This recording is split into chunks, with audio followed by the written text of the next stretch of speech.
నమస్తే అండి, మీ సుహాసిని ఛానల్కు స్వాగతం. ఈరోజు మన ఛానల్లో బెల్లం ఆవకాయ ఎలా పెట్టుకోవాలో చూపిస్తాను. కష్టపడకుండా ఎండలో పెట్టే పని లేకుండా ఈజీ మెథడ్లో ఎలా చేయాలో చూపిస్తాను. ఇలా చేసుకుంటే కూడా సంవత్సరం అంతా నిలవ ఉంటుంది.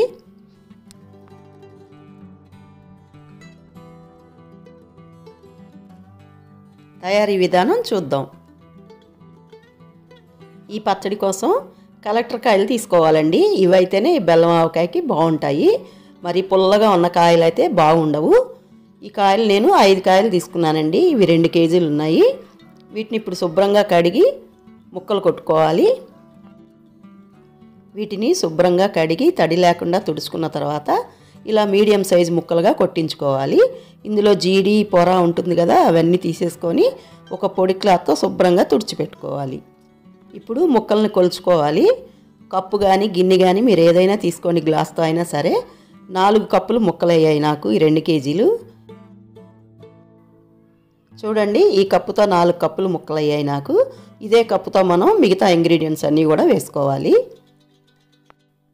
ఇప్పుడు ఒక గిన్నెలోకి 3 మ్యాంగో కారం ఉంటుంది కదా, అది ఒక అరకప్పు వేసుకోవాలి. 4 కప్పులు ముక్కలకి అరకప్పే వేసుకోవాలండి. బెల్లం ఆవకాయకి కారం ఎక్కువ పట్టదు. అలాగే అరకప్పు ఆవపిండి, అరకప్పు ఉప్పు, 1 టీ స్పూన్ మెంతులు వేసుకోవాలి. ఒక పావు కప్పు ఒలిచి పెట్టుకున్న వెల్లుల్లిపాయలు కూడా వేసుకోవాలి. అలాగే 2 కప్పులు బెల్లం, 1.5 కప్పు శనగ నూనె వేస్తున్నానండి నేను.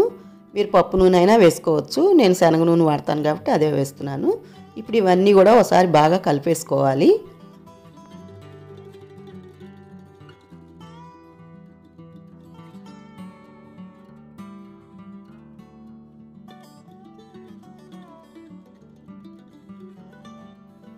ఇలా మొత్తం ఉండలేమీ లేకుండా కలుపుకున్న తర్వాత ఒక పావు టీ స్పూన్ పసుపు కూడా వేసుకొని మళ్ళీ ఒకసారి ఇదంతా బాగా కలుపుకోవాలి. చూడండి, ఇలా బాగా కలిసిపోయింది కదా. ఇప్పుడు ముక్కల్ని కొద్ది కొద్దిగా తీసుకుని ఓ పక్క నుంచి కలుపుకుంటూ డబ్బాలోకి ఎత్తుకోవాలి.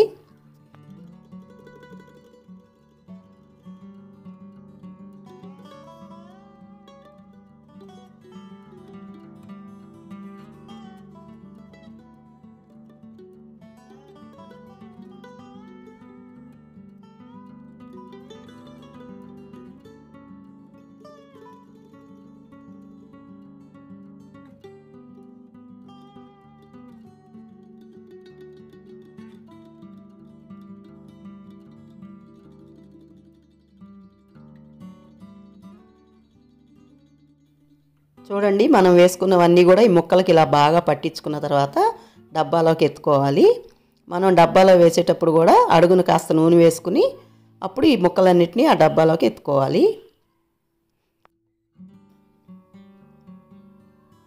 మీకు పచ్చడి లూజుగా ఉండకూడదు, గట్టిగా కావాలనుకుంటే నూనె 1 కప్పే వేసుకోండి. మాకు కాస్త లూజుగా ఇష్టపడతాం కాబట్టి నేను 1.5 కప్పు వేసుకున్నాను. ఈ బెల్లం ఆవకాయకి నూనె ఎక్కువగా వేయక్కర్లేదండి.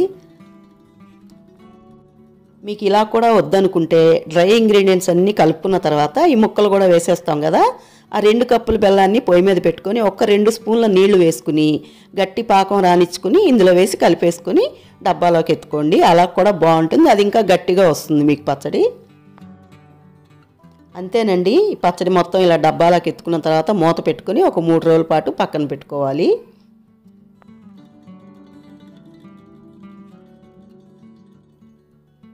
చూడండి, 3వ రోజు చూపిస్తున్నాను పచ్చడిని. ఎంత చక్కగా ఊరిపోయి బాగుందో. ఈ పచ్చడిని ఇలాగే ఉంచేసుకోవచ్చండి, ఎండలో ఏం పెట్టనవసరం లేదు. నేనైతే ఎప్పుడు ఎండలో పెట్టనండి, ప్రతి సంవత్సరం ఇలానే పెడతాను. ఈ పచ్చడి పెరుగన్నంలోకి, దోశల్లోకి, ఇడ్లీల్లోకి, టిఫిన్స్ అన్నిటిలో కూడా చాలా టేస్టీగా ఉంటుందండి. మీరు కూడా తప్పకుండా ట్రై చేయండి. చూశారు కదా బెల్లం ఆవకాయని ఎంత ఈజీగా తయారు చేసుకోవచ్చో.